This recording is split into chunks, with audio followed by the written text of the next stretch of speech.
আউযু বিল্লাহি মিনাশ শাইতানির রাজিম। বিসমিল্লাহির রহমানির রহিম।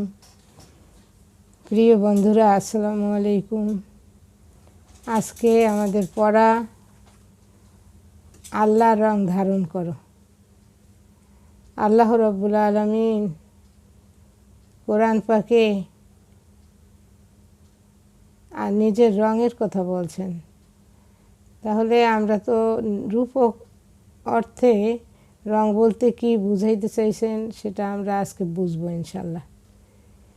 তাহলে সূরা বাকারার 138 নম্বর আয়াতে আল্লাহ রাব্বুল আলামিন বলেন, সিবগাতাল্লাহ ওয়া মান আহসানু মিনাল্লাহি সিবগাতান ওয়া নাহনু লাহু আবিদুন। খোদার রঙে রঞ্জিত হও। আর এমন কোন রং আছে যে খোদার চাইতে সুন্দর? ওয়া নাহনু লাহু আবিদুন, আমরা কেবল তারই দাসত্ব করে থাকি।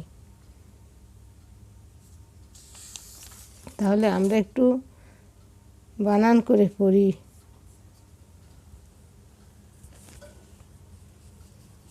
আমার সাথে সাথে পড়েন এবং এই সমস্ত ছোট আয়াতগুলো মুখস্থ করে রাখার চেষ্টা করবেন।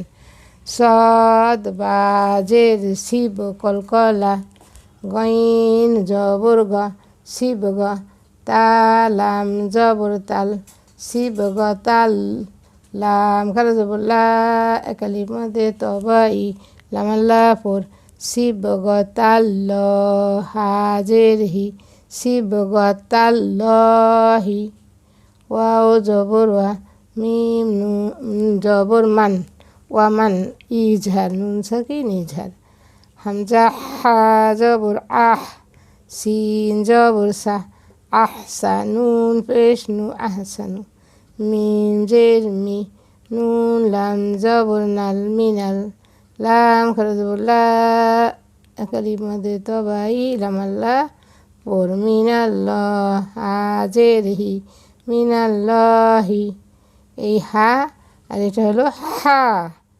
এইরকম মানে মাখরাজ ঠিক করে পড়তে হবে।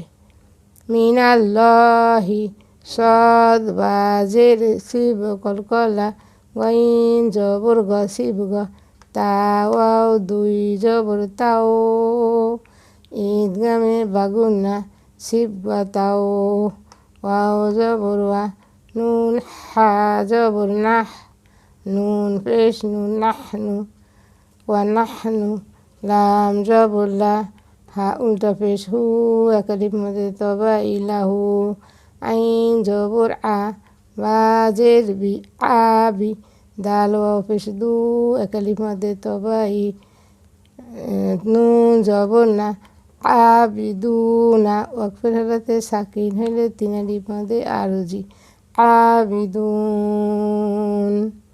আমরা অর্থ জানি। সিবগতাল্লাহ, আল্লাহ রং ধারণ করো, অথবা আমরা আল্লাহ রং ধারণ করেছি, দুটোই অর্থ হয়।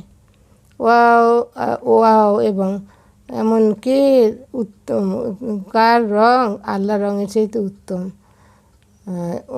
এবং আমরা তারই ইবাদত করি, সেই আল্লাহ রাব্বুল আলামিনের ইবাদত করি। তাহলে এই আল্লাহ রাব্বুল আলামিন আমার নিজেকে বলছে, মানে আল্লাহর রঙের কথা বলছে, এবং এটা বুঝতে হলে আমাদেরকে আরও অনেক আয়াত বুঝতে হবে।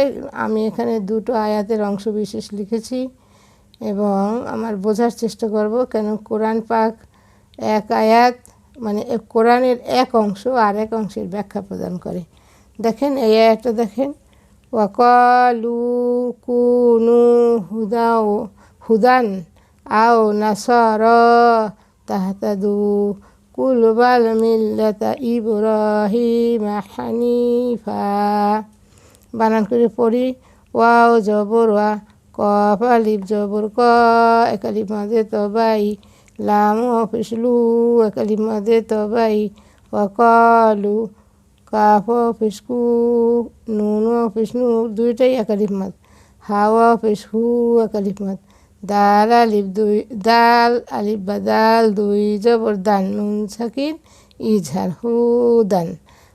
হামজা ওয়াও জবর আও হরফে লিন তাড়াতাড়ি পড়িতে হয়। নুন জবর না সৎ খারা জবর স একালিফ মদে তবাই র খারা জবর র একালিফ মদে তবাই না স র।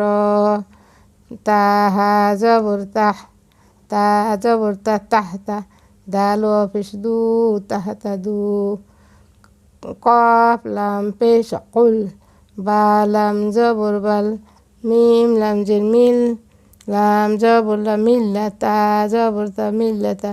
হামজা বা জের ই বকল কলা র খারা জবর র একালিফ মদে তবাই হা খারা জের হি একালিফ মদে তবাই মিম জবর মা ইব্রাহিমা হা জবর হা নুন ইয়া জের নি একালিফ মদে তবাই হানিফা আলিফ দুই জবর ফান হানিফান ওয়াকফের আলাতে সাকিন হইলে একালিফ মধ্যে এওয়াজ হানিফা অথবা রসমে খত একালিফটা নিয়ে পড়িতে হয় হানিফা। এর অর্থ হলো এবং তারা বলল তোমরা ইহুদি হও অথবা নাসারা হও তাহলেই তোমরা তাহাতাদু মানে হেদায়েতের পথ পাবে। আল্লাহ বলে কুল বলুন বাল বরং মিল্লাতা আদর্শ ইব্রাহিম আমাদের নবী ইব্রাহিম হানিফা একনিষ্ঠ মানে তোমরা একনিষ্ঠ হয়ে ইব্রাহিমের আদর্শ অনুসরণ করো। ইহুদি এবং নাসারা এই দুটো দল। আর প্রথমে ইহুদি দুনিয়ার বুকে আদম আলাইহিসসালামের বংশধর যে আদম আলাইহিসসালাম থেকে মানুষের উৎপত্তি এবং তার ছেলেদের মধ্যে থেকে যখন ইয়াকুব আলাইহিসসালাম ওই যে লুত শীষ এক পর্যায়ে ইয়াকুব আলাইহিসসালাম আসছে।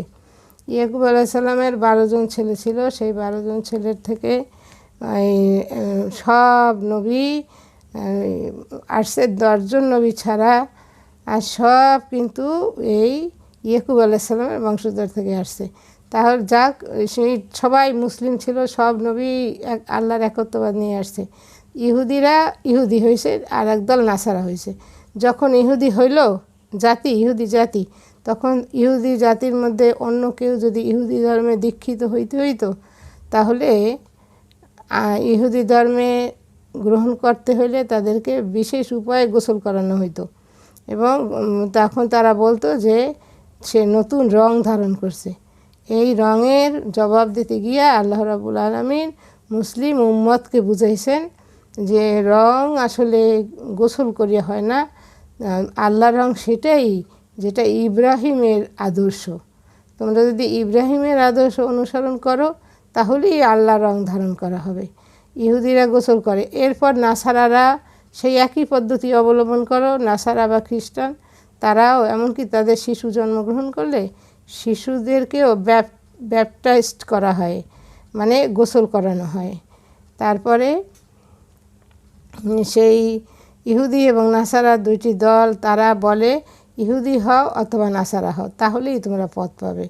কিন্তু এইটা হলো তাদের কথা। কিন্তু আল্লাহ রাব্বুল আলামিন বলে ইহুদি এবং নাসারা এবং গোসল করিয়া ইহুদি নাসারা হইতে হবে না, তোমরা ইব্রাহিমের মিল্লাতের উপরে প্রতিষ্ঠিত হও তাহলেই তোমরা আল্লাহ রঙে রঞ্জিত হইতে পারবে। এই আবার এই একটা আয়াত আছে সূরা আল হজের মাঝখান থেকে একটা বড় মাঝখান থেকে একটু উঠানো হয়েছে মিল্লাতা আবিকুম ইব্রাহিম, তোমরা তোমাদের পিতা ইব্রাহিমের মিল্লাতে আসো, তোমরা তোমাদের পিতা ইব্রাহিমের মিল্লাতে। তা ইব্রাহিমের আদর্শের উপরে আমাদের পিতা মুসলিম জাতির পিতা ইব্রাহিম আলাইহিসসালাম এবং সেই আদর্শের উপরে আমাদেরকে থাকতে হবে। তাই আসুন প্রিয় বন্ধুরা অত্যন্ত সংক্ষিপ্তভাবে আমরা এটুকু জানলাম এবং আমরা ইব্রাহিমের মিল্লাত কেমন, ইব্রাহিম একনিষ্ঠভাবে আল্লাহর আনুগত্য কীভাবে করছে এগুলো আমরা কোরআন পাক এবং হাদিস শরীফ থেকে জেনে নেব। অত্যন্ত সংক্ষিপ্তভাবে আল্লাহর রং আমরা বুঝলাম যে আমরা যদি ইব্রাহিমের আদর্শের উপর প্রতিষ্ঠিত থাকি, তাহলেই আমরা আল্লাহর রং ধারণ করতে পারবো। আর আল্লাহর রং চাইতে আর কারো রং উত্তম নয়। এমন কে আছে যে আল্লাহর রঙের চাইতে আর কোনো রং সুন্দর? আর কোনো রং কি সুন্দর আছে? ইহুদির রঙও সুন্দর না, নাসারার রঙও সুন্দর না। রং সুন্দর আল্লাহ রাব্বুল আলামিন যেটা বলা হয়েছে, রং বুঝাইতে এখানে মানে বোঝানো হয়েছে, রং বুঝাইতে আমাদের ইব্রাহিম আলাইহিস সালামের মিল্লাতের উপর প্রতিষ্ঠিত হওয়াটাই মূলত আল্লাহর রং। রূপক অর্থে আল্লাহ নিজে বলছে আমার রং ধারণ করো বা আল্লাহর রং ধারণ করো, সিবগাত আল্লাহ। তাহলে আমরা আজকে জানলাম যে ইব্রাহিমের মিল্লাতের উপর আমাদেরকে মুসলিম উম্মাহ, ইব্রাহিম আলাইহিস সালাম তার পিতা এবং তাদেরকে ইব্রাহিমের আদর্শের উপর থাকতে হবে। আসুন প্রিয় বন্ধুরা, আমরা সবাই জেনে নেই এবং আল্লাহর সন্তুষ্টির উদ্দেশ্যে আমরা কোরআন পাক নিজের জীবনে বাস্তবায়িত করি এবং অন্যকে জানিয়ে দেই। আজকের মতো তাহলে এখানেই শেষ করছি। আল্লাহুম্মা আমিন। সুবহানাল্লাহি বিহামদিহি, সুবহানাকা আল্লাহুম্মা বিহামদিকা, আশহাদু আল্লা ইলাহা ইল্লা আনতা, আস্তাগফিরুকা ওয়া আতুবু ইলাইক।